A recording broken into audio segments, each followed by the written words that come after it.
கருப்பையில் உள்ள கட்டின்னு சொல்லுவாங்க. இது வந்து நிறைய பேர் கவனிக்காமல் இது இவ்வளோ பெருசாக வளர்க்குள்ள சான்ஸே கிடையாது. என்னது இது அவங்க கவனிக்க கருப்பையில் உள்ள கட்டியா இவ்வளோ பெரிய கட்டியாக இருக்கும். இவ்வளோ பெரிய கட்டியாக இருக்கும். இது ரியலாக இருந்ததா ஒருத்தருங்க வயிற்றுல? ஒருத்தவங்க வயிற்றுல ரியலாக இது எல்லாமே டூப்ளிகேட், எல்லாமே ஒரிஜினல் தான்.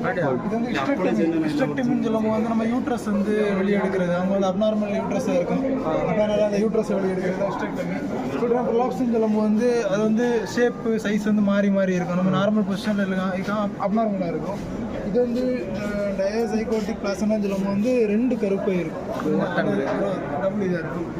அது வந்து ஃபைப்ராய்டு யூட்ரஸ்ன்னு சொல்லும்போது யூட்ரஸில் உள்ள கட்டி, அது வந்து ஓவேரியில் உள்ள கட்டி, இது வந்து யூட்ரஸில் உள்ள கட்டி. ரெண்டுக்கும் வித்தியாசம் உண்டு. யூட்ரஸ் அதுக்கு வந்து பிளாசண்டா. பிளாசண்டான்னு சொல்லும்போது வந்து பேபியை வந்து கவர் பண்ணியிருக்குது, ப்ரொடெக்டிங் லேயர்னு சொல்லுவாங்க. அதுதான் பிளாசண்டா. இது மேலே தெரியுது. இது வந்து யூட்ரஸ், இது வந்து யூட்ரஸ் நார்மல் யூட்ரஸ். வேறு இது ஓவேரி. இது வந்து ஓவேரி நார்மலாக இருக்கிறது, அது அப்நார்மல். இவ்வளோ பிரச்சனை இருக்கும்.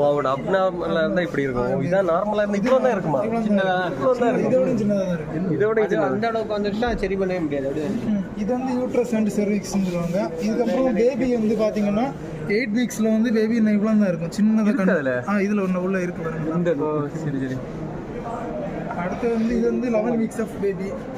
இது 11 வீக்ஸ். இப்படிதான் இருக்கு. நல்லா 11 வாரத்துல பேபி இப்படிதான் இருக்கான். இது 12 வீக்ஸ்னா பாருங்க, நல்லா கிளியரா தெரியும். அங்க பத்தியா இது இவ்வளவு நம்ம சும்மா பார்த்துட்டு போயிட்டு இருந்தோம். ஆமா, நமக்கு அது என்னன்னே தெரியல. 13 வீக்ஸ்ல பேபி எப்படி இருக்குன்னு. சரி சரி சரி. இவ்வளோதான் நல்லா. அந்த மாதிரி ஒவ்வொரு வீக்ஸ்லயும் எவ்வளோ இருக்கு. அந்த மாதிரி நார்மல் வந்து பார்த்தீங்கன்னா படிப்போட பேர் பாரு.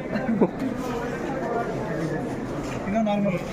இது பார்த்தோம். இது 8வது மாதம். 8வது மாதம். இதுக்கப்புறம் எடுத்துருவாங்க. ஒரு பேபி வந்து எப்போவுமே நார்மல் க்ரோத்தில் இருக்கணும்னா 40 வீக்ஸ் தான் நார்மல். அது 37 வீக்ஸுக்கு பிஃபோர் இருந்ததுன்னா அது வந்து ப்ரீ டர்ம்னு சொல்லுவாங்க. அப்போ அது வந்து நார்மல் ஹெல்த் இல்லை அந்த மாதிரி சொல்லுவாங்க. அப்படி இதுக்கப்புறம் தாண்ட விடாது.